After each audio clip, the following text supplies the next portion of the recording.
सूरज की पहली किरणें पन्ना के समंदर जैसे फैले धान के खेतों को चूमती हुई अमारा को जगा गई।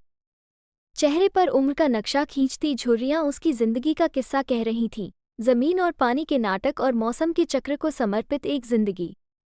आज हवा में बेचैनी घुली थी। फसल कटाई का दिन था।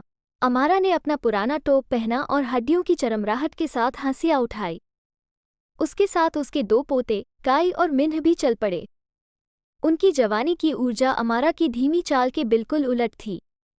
बड़ा बेटा काई पूरा ध्यान लगाए हुए था, जबकि मिन्ह हमेशा ख्वाबों में खोया रहने वाला धान के खेतों में बगुला के झुंड के पीछे भाग रहा था। पानी, जो आमतौर पर आसमान को दर्शाता हुआ आईना होता था, अब शांत पड़ा हुआ था। उसकी जगह सुनहरी बालों वाले धान के डंठल लहल रहे थे, जो अपने बोझ से झुक रहे थे।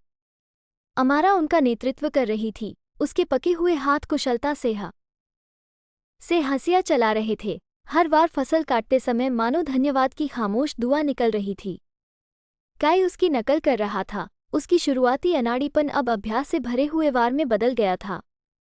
मिन्ह आखिरकार फसल की खूबसूरती से मंत्रमुग्ध। तेज धूप में घंटे पानी की तरह बह गए। हंसी और कहानियों ने हंसिया की लयबद्ध आवाज को बीच बीच में रोका।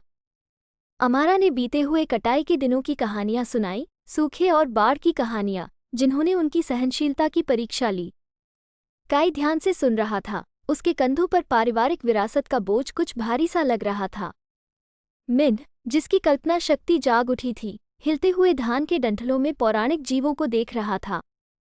दोपहर तक खेतों में सुनहरे बंडलों की एक खूबसूरत तस्वीर बन चुकी थी। थकावट उनके चेहरों पर रेखाएं खींच रही थी, लेकिन उनकी आंखों में गहरी संतुष्टि चमक रही थी।